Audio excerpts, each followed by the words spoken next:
Today, we're going to be going over some of the best press releases that you guys can use versus different coverage looks. So we're going to talk about the best releases I like versus a DB who's in head-up press, then a DB who's in inside shade press, and then a DB who is also in outside shade press. So we're going to be covering all three phases of press coverage and releases that you can use. So this first release here is going to be something called a split release. So a split release is great versus head-up press, and I'm going to explain why. Obviously, this receiver runs a great route. Quarterback throws this thing a little bit out of bounds, but let's talk about the release specifically. So I love the split release versus head-up press because we could react either way. We could either release to the outside or we could release to the inside because we are coming to balance. So a split release is exactly how it sounds. You're going to take this front foot and move it straight out, and this back foot is going to move straight up. Both feet are going to make contact with the ground at the exact same time. This back foot does not need to step wide.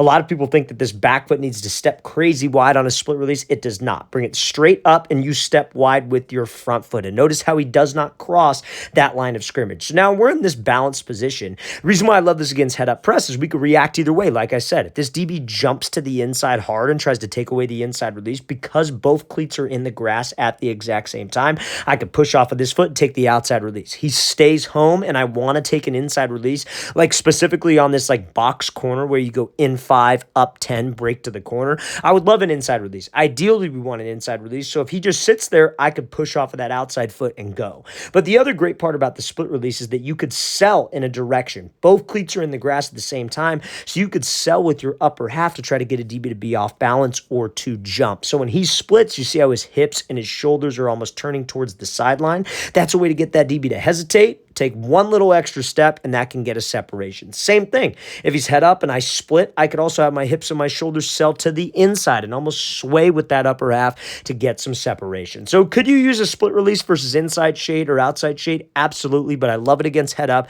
because it's easy for us to react and it's easier for us to get separation, okay? So now let's get into another release that I like versus a head up press coverage DB. But before we get into that, fellas, if you're a wide receiver, and you guys would like a daily workout schedule to follow, check out that very first link in the description below for our Elite Wide Receiver Training Package. What you'll get access to, guys, is 8 weeks of daily gym and on-field workouts for the wide receiver position. We break it down like Monday you're doing this, Tuesday this, Wednesday this. We give you the exact sets and reps to do for the gym exercises, on-field drills, and a video example of each drill, an example of each exercise. So, guys, check out that very first link in the description below if you want an off-season workout schedule to follow. Let's get back to this video. So now this next release here is going to be from Calvin Ridley versus Derek Stingley, and this is something called a dive release. So I love a dive release if you're in an offense that runs a lot of drags, a lot of mesh, especially a lot of high school youth offenses. They love to run that player. It's a drag. So if we have a head-up press coverage guy, a dive release essentially sells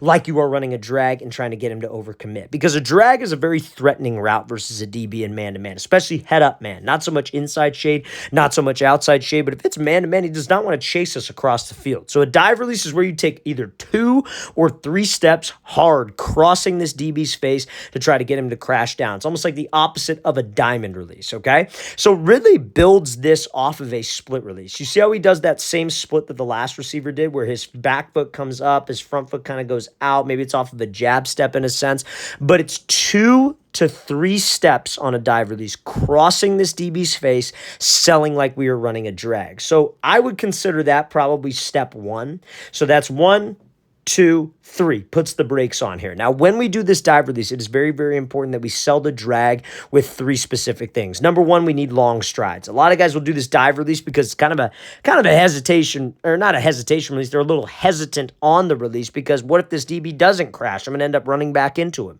So guys will take choppy steps. That doesn't sell drag. Another thing guys will do is right before they cut, their hips and their shoulders will already start to turn back to the outside release. A DB in man-to-man coverage is watching my hips. So if I start to turn my hips too early, he is going to sit on the route. And then last but not least, what guys will do is they'll come off and they won't run hard. Guys, you have to sell like you're running a drag. If you're going to run a drag, you're crossing that DB's face as fast as we can because we got to get to the other side of the field. That's how we want to make it look for 2 to 3 steps. So a dive release is another great release that you guys can use versus a head-up press coverage DB.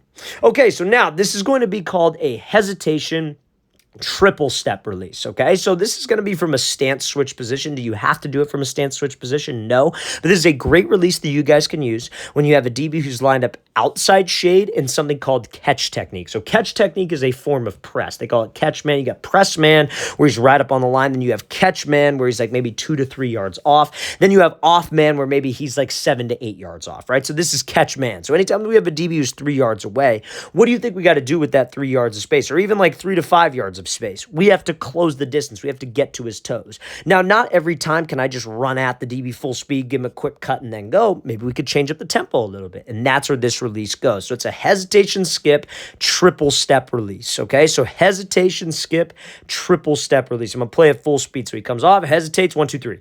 And that 1, 2, 3 is very, very fast, but we're going to show this slow-mo so you guys can ultimately see it.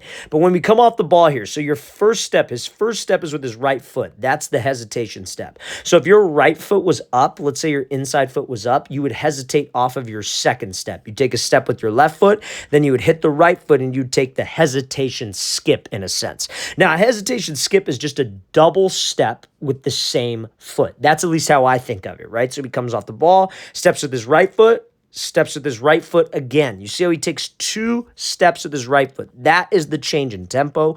That is the hesitation that kind of puts this DB on alert and expects it to be some type of maybe quick route, some type of vertical breaking route, or whatever the case may be. So he comes off here again, right, left. So he steps with the left foot. That's the first move of this triple step. Steps with the second step right here, and then sells with the third right here. So it's a hesitation skip, 1, 2, 3, you guys. So that's a great move that you could do because that hesitation skip allows us to close the space with the DB. It slows down his tempo a little bit, and then that triple step attacks his leverage to the outside. Even if he's running a corner route, right, you guys? So he's not forcing this outside release. This release attacks this DB's leverage. And when you attack a DB's leverage and you get him to move to his leverage, that gives you a free inside release. We never want to force a release to a DB's leverage. Always release opposite of his leverage unless it's something called an MOR, which means a mandatory outside release. So he comes off, hesitate, 1, 2, 3. I'm going to show it one more time. I'll show it slow motion, then I'll show it fast motion. So he comes off, hesitate, 1, 2, 3. Gives him a move. I'll show a fast motion now. So hesitate, 1, 2, 3. Attacks that leverage, takes the inside release, so now the quarterback has plenty of room to throw us open, okay? So now, this next release is going to be something called a hesitation, skip, and go release. So this is a great release to use when you have a DB who's lined up in inside shade press. So what Keenan Allen's going to be doing is this release is built off of something called a kick step with your back foot. So this kick step is a way for you to load your hips and create some speed and create some explosion with the ball. So pay attention to his back foot, then pay attention to what he does with the front foot. So he kicks, hesitates, takes off, runs this out route, and is able to go. So this is a great release to hold the DB on the inside. Now, like we talked about with that last release from Jameer Calvin, we had that DB who was outside shade. Even if he's got to run an outside breaking route, even if he's running an inside breaking route, what do you want to do? You want to attack the DB's leverage to get him to hold the leverage. But there's more than one way to get a DB to hold his leverage. We can make it look like we're running something like maybe a slant, maybe a 5-yard in by doing a hesitation release. Because guys, a lot of DBs are taught that when they see a receiver hesitate and start to attack to the outside, expect the slant. Because you see it all the time. DBs get embarrassed when a wide receiver will slide to the outside.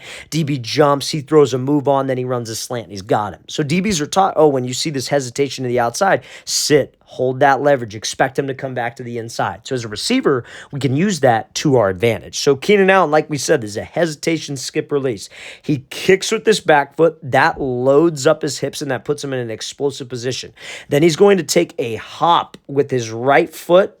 His right foot's going to hit, then he's going to take off and go. So that hop with that right foot, that skip with that right foot is what makes that DB think there's going to be an inside breaking route, and that gives us an easy step to be able to run our outside breaking route, like an out route, a corner route, or a fade route. So I'm going to play this again full speed. This is a great release to use, guys, when you have a DB who's inside shade press. Make him think you're running a quick slant by hesitating to the outside, and then we could go win on that out route. So now, next release here, you guys, let's talk about if we had to run a slant route versus an inside shade press coverage DB. So remember what we said, guys, like this builds off of the last release. All great receivers are able to make their releases look the same off the ball. That's part of the reason why I wanted to showcase this. So this receiver slides to the outside, DB sits, Then he bursts up vertical for 3 hard steps. That DB thinks that it's a fade route now, and then we slip back underneath. So you make it look the same. You could use the last release first and then use this release second when you actually have to run a slant. So you see how he comes off the ball here. So he slides, 1, 2, 3, gets that DB to flip his hips, and then he's able to win on that slant route. So let's talk about it, right?